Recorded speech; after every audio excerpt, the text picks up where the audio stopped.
এতদিন পরে দাসীটাকে সারা দিলে মাগো মাগো সত্যি যদি আমার তো বৈশাখ সন্তুষ্ট হয়ে ছুটে এসেছেন মাতা আমার সম্মুখে, তাহলে সর্বপ্রথমে জানাই মাতা আপনার চরণে আমার এই সহস্র শত কোটি প্রণাম। দীর্ঘজীবী ভক্ত ভক্ত যেন মনে করেছ আরাধন, আজ আমি তোমার মনোবাঞ্ছা নিশ্চয়ই করিব পূরণ। মাগো সত্যি যদি আমার মনোবাঞ্ছা করতে চাও পূরণ মাতা, তাহলে যে আমি অন্য কোনো কিছু চাইনি মাতা। আমি চাই মাগো তুমি যেন আমার কন্যারূপে জন্মগ্রহণ করো, আমার ঘর সংসার যেন আলো করে রেখো মাতা। আমার এটাই মনের বাসনা মাতা, আমার এটাই মনের বাসনা। আজ আমি তোমায় কথা দিলাম নিশ্চয়ই তোমার স্ত্রীর গর্ভে জন্মগ্রহণ করবো, আসবো তোমার ঘরে তোমার কন্যা রূপে পুত্র কুসুমধ্বজ। আমি এখন আসি বাবা, আমি এখন আসি।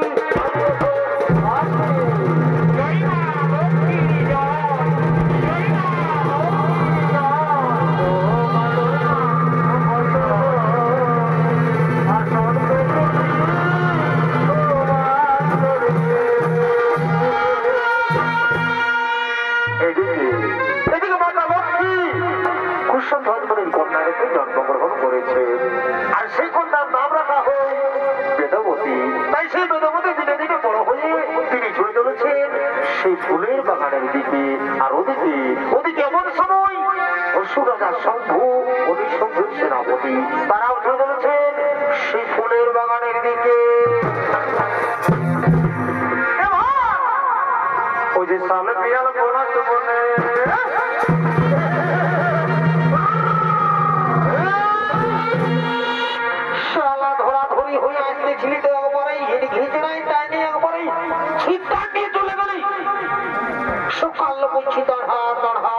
সকালে ধরে একবারে চলে যাচ্ছে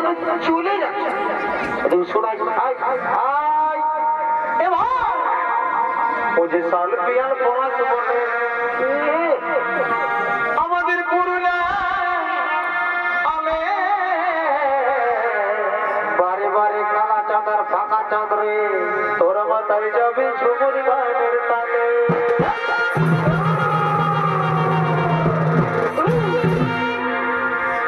আমাদের চড়িদাই গেলে রে সৌমুখ পাবি রে ভাই, আমাদের চড়িদাই গেলে রে সৌমুখ পাবি রে তোরা মাথায় যাবি গৌর গানের তালে।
এদিকে ভালো এদিকে এদিকে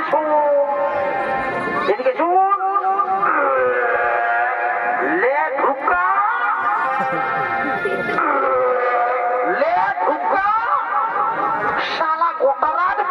বললি এ কাজে না না খা রে, না খা না খা। তুই আমার কথা একটুকু শুনলিস নাই? শালা গোটা রাজ্যের দৃশ্যে মহুয়া, গাঁজা, বিড়ি, গুটকা কোনো বাদ দিছিস নাই? শালা এদিকে শোন শোন শোন, এদিকে আয়, এদিকে আয়।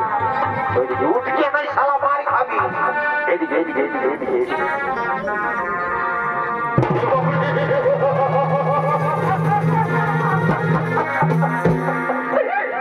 দাদা তুই কেমন জিনিস গাড়ি রে ভাই, দেখে যে আমার নিদ্রাটা ঘুমাইয়ে দেবে।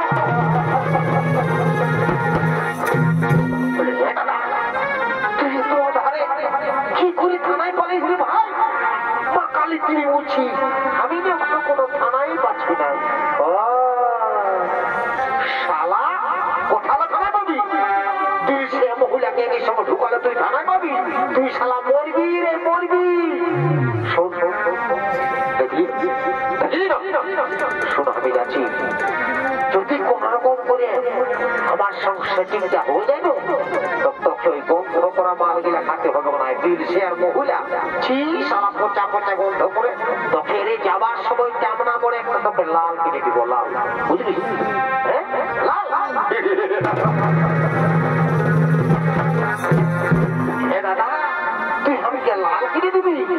তুই ছোট ভাই মনে করে আজ পর্যন্ত কবু ওই বাইকন পাতিটা কোচকে খাওয়াচ্ছিস, আর তুই আমাকে লাল কিনে দিবি?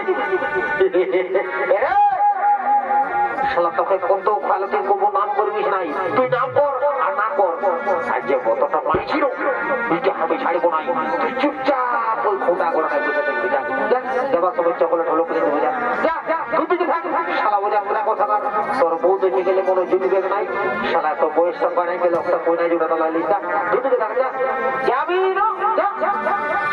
ঠিক আছে যাই বাবা, মনের কথাটা জানাতেই হবে, কারণ মনের কথা মনে রাখতে নাই, খুলে বলতে হবে। তারপরে মার খাই আর গান খাই। ঠিক আছে যাওয়া যাক।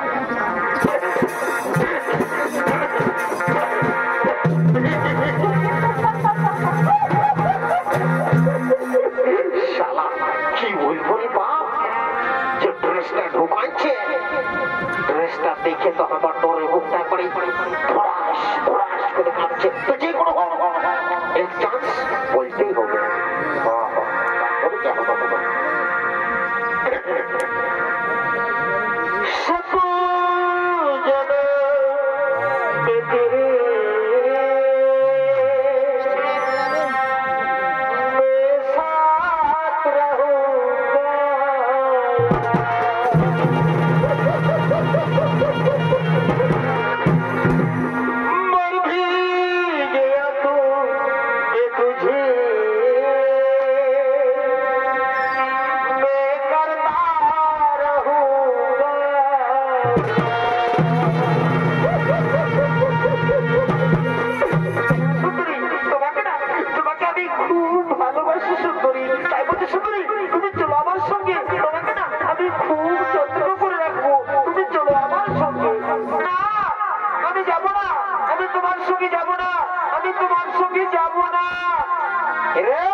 তোর সঙ্গে নাই যাবো, খুঁজে বললো তো তুই কি বলবো তোর সঙ্গে করে করে চলে যাবে।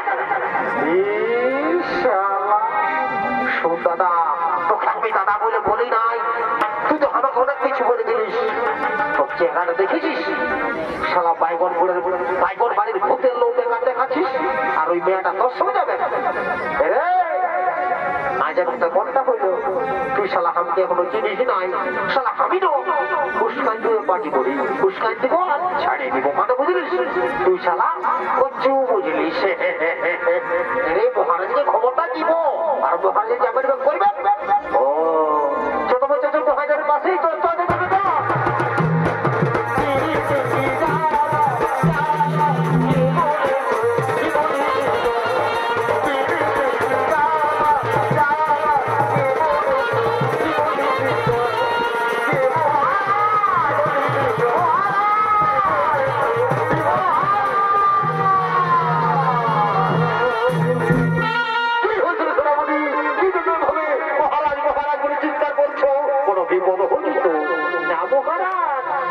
আসলে রয়েছে মহারাজ। আমরা কি খুব অপূর্ব সুন্দরী দেখেছি মহারাজ, তাকে শুধু আপনার কাছে বানাবে। নারী কে নারী, কি বানাম, কোথায় ধাম, কি বাবার পরিচয়? মহারাজ সে হলো দেবগুরু বৃহস্পতির পুত্র ব্রহ্মঋষি কুশধ্বজের কন্যা, নাম তার বেদবতী। মহারাজ তার রূপের যে আর কিচ্ছু নেই মহারাজ, তার ফুলের যে সুন্দর রূপ। বাহ! মন্ত্রী সেনাপতি, আজ বহুদিন পরে তোমরা আমাকে দারুণ সুখবর জানালে, কিন্তু না, তোমরা যে সুখবর জানিয়েছ সে সুখবর শুনে আমি আর কিছুতেই থাকতে পারি না। ওই সুন্দরীকে আমি রানী করে যাই। মন্ত্রী সেনাপতি চলে যাবো সেই কুশধ্বজের আশ্রমে। হে মহারাজ, চলুন মহারাজ, চলুন মহারাজ, চলুন চলুন চলুন মহারাজ।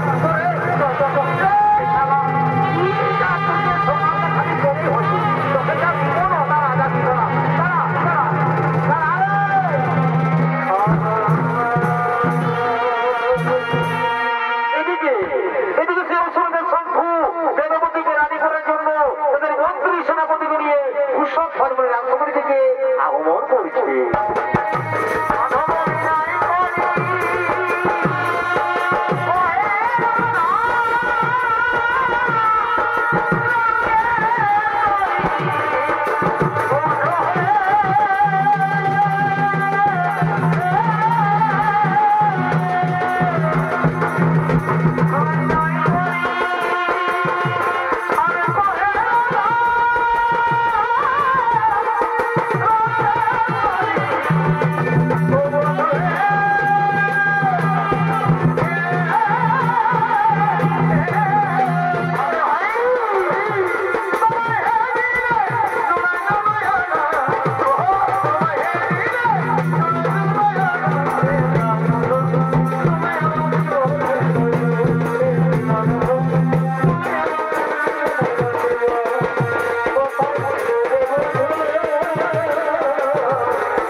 মহারাজ তাই হোক, মহারাজ তাই হোক। বিহারে শ্যাম শ্যাম বাসাতে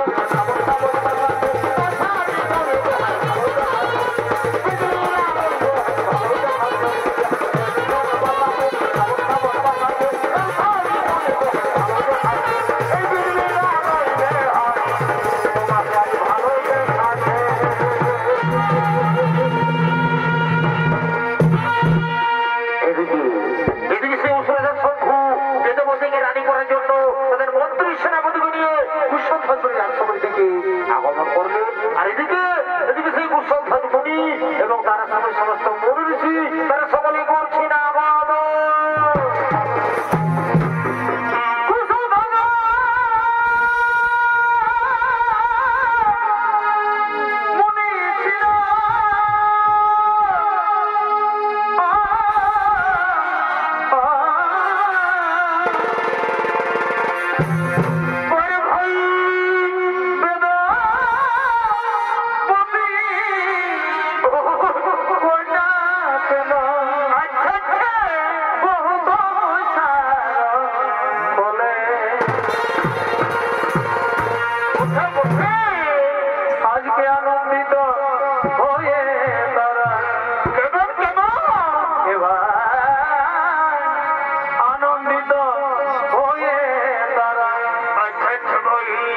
সকল মুনি গুণে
গেছে। কি পালিয়ে গেছে? মন্ত্রী সেনাপতি ওই সুন্দরী যেখানে পালাবে না কেন, আমি বলে গেলাম আমি অবশ্যই একদিন ওই সুন্দরীকে রানী করতে যাবো। মন্ত্রী সেনাপতি চলো আমরা এখন ফিরে যাই, চলো আমরা এখন ফিরে যাই।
সঙ্গে যাব না।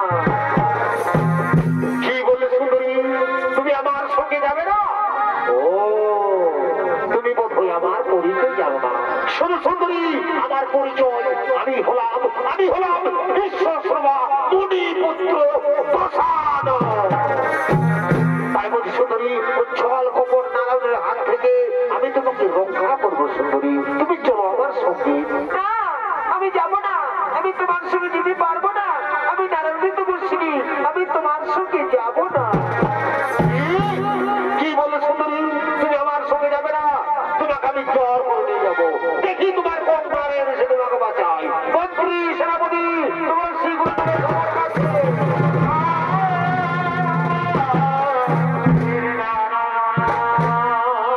রাম তোমার চরণে লঙ্কেশপতি মহারাজ।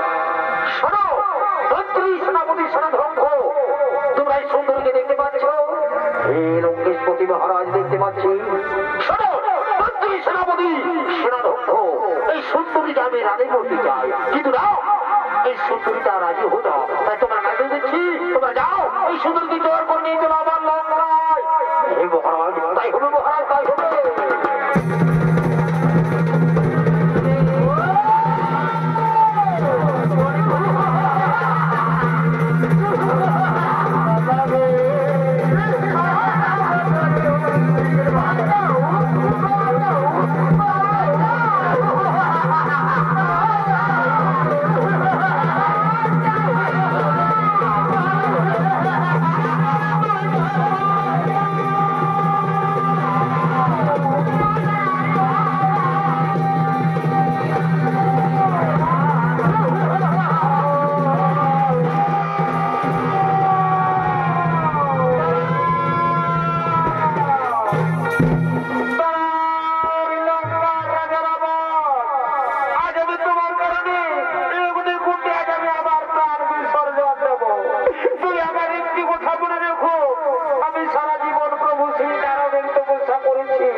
রাবণের অত্যাচার সহ্য করতে না পেরে নিজে অগ্নিকুণ্ড তৈরি করে সে অগ্নিকুণ্ডে তার প্রাণ বিসর্জন দিলেন। এদিকে লঙ্কার রাজা রাবণ তার পুষ্পক্রমে চলে যায় তার নিজার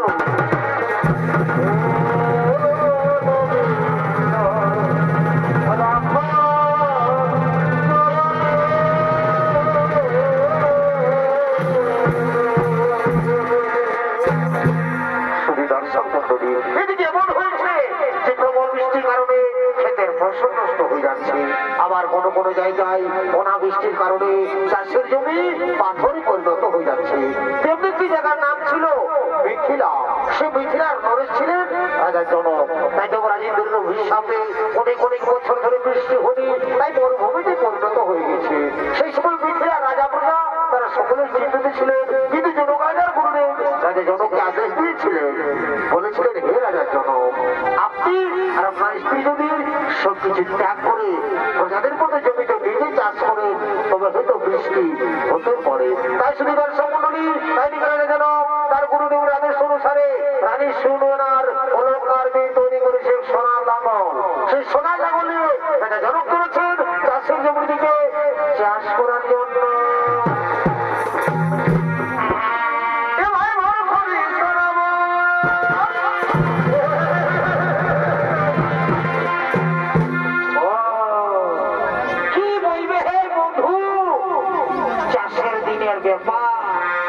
চাষের দিনটা যদি পৌঁছে যায় আর কোনো কারণে যদি বৃষ্টির কোন সম্ভাবনাই নাই, তো বলো মনটা কেমন লাগবে তোমরাই বলো।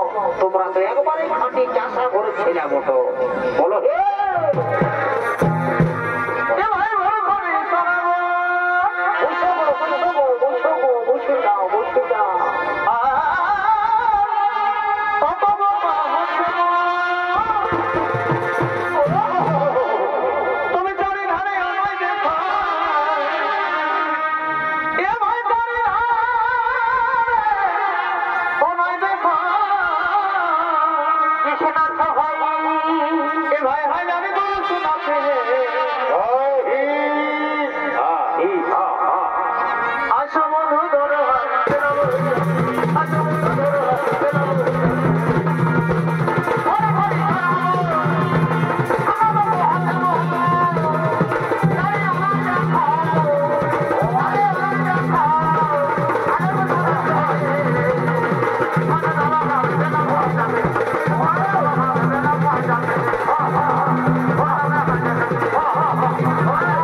পূজাটা দেখে যাচ্ছি না হ্যাঁ ঠিক আছে যা যা টেকা টেকা টেকা একদম তো হানো যা একটু চুরি যেতে তো থাকবো না আসি না বেটা তারা তারা তারা তারা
করে তোমরা যাও নগর নগর গিয়ে সংবাদ জানিয়ে দাও, নগর নগর গিয়ে সমস্ত প্রজাদের আমন্ত্রণ জানাও, তারা যেন সকলে আমার রাজ্যে প্রবেশ করে। আজ আমি বড় আনন্দিত। তোমরা যাও নগর নগরে সমস্ত প্রজাদের আমন্ত্রণ জানিয়ে দাও।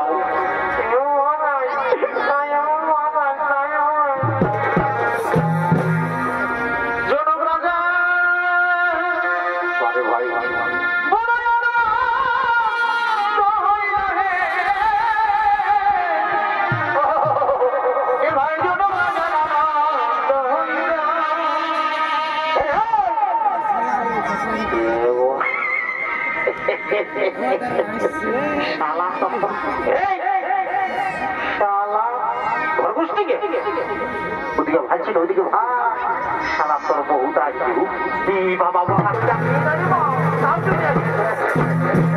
ঠিক আছে ঠিক আছে। ওই যে জনক রাজা আচ্ছা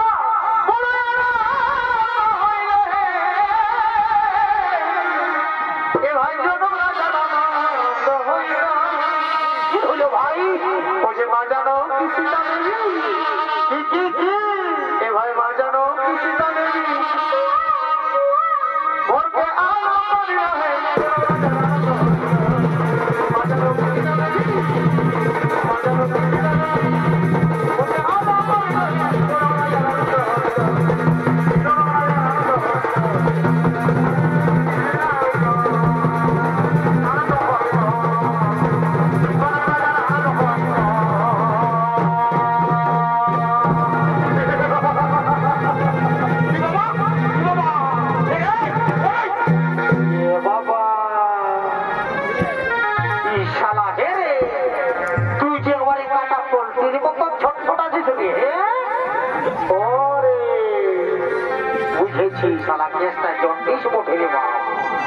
শালা রাজা ঘরের ভোজের নাম শুনে চলে এসেছে ফিরি ফিরি ভোজ খাবার দেখতে।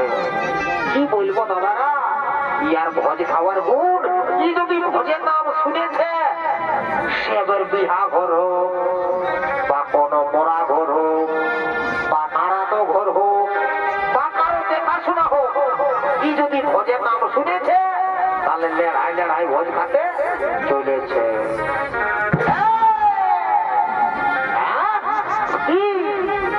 আমি এদিকে আছি আর তুই ওইদিকে ভাবছি।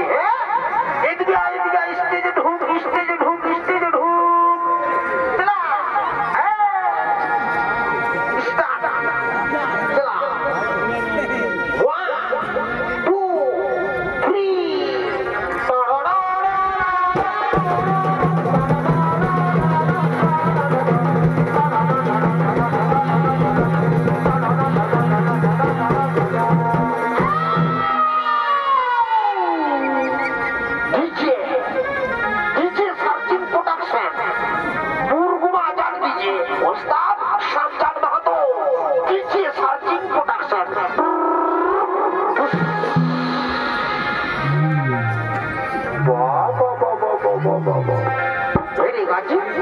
তো বলছি তোরা দু মায়া মরদে নাচিদের গানটায় বেড়ে ডান্সটা দিলি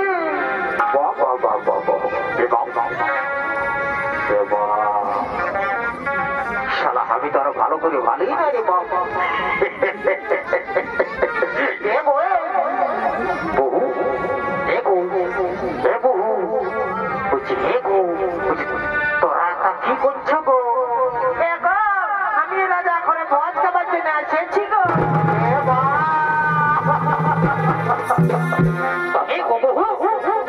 তুই যে বাবা তুই যদি এত বড় রাজা ঘরকে এসেছিস ভোজ খাবার লাগে তো তুই যে একবারে ছায়াটা পরে আসিস গো, তোর শাড়িটা কোথা আছে গো?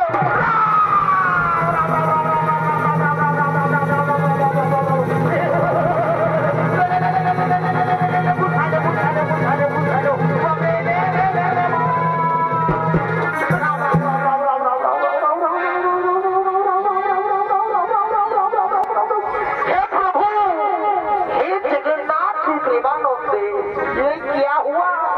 मेरे बीबी ने साड़ी पहनना भूल गया।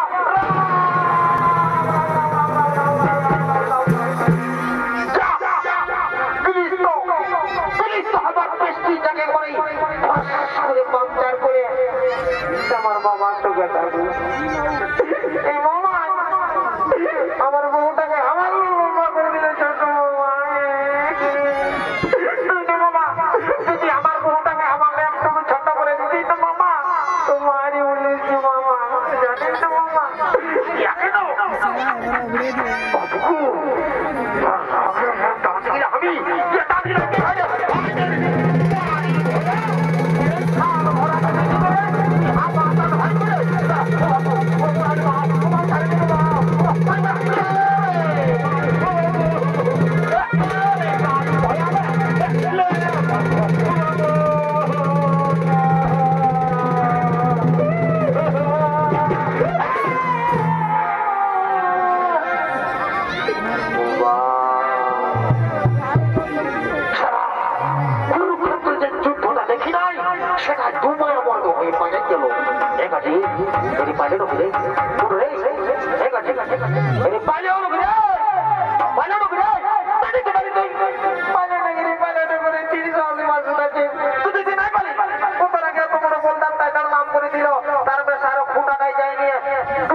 ভালো করে আমাকে ছুঁয়ে থাকবি।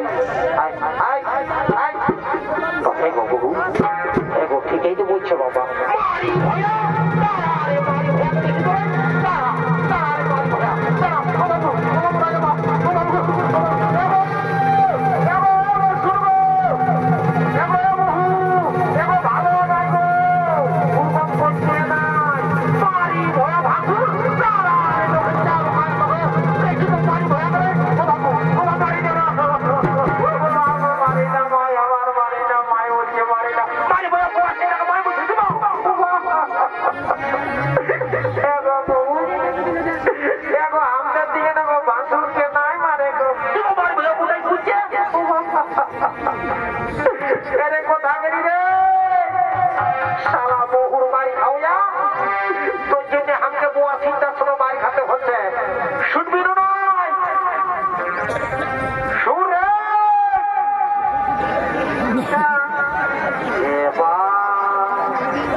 তোকে তোরা কোনটা হবে?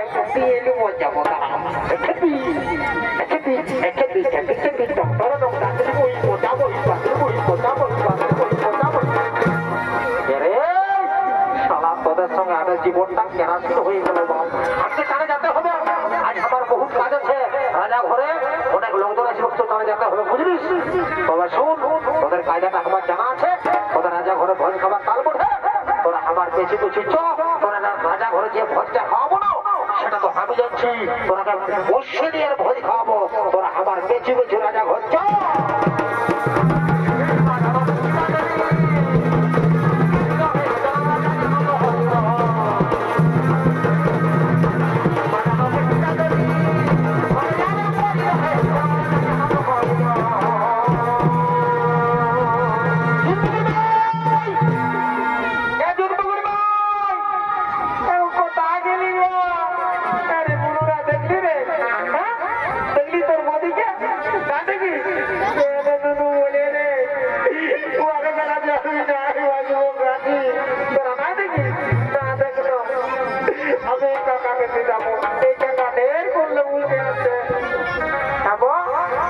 কাকু, তোমার পুতুলকে দেখলে?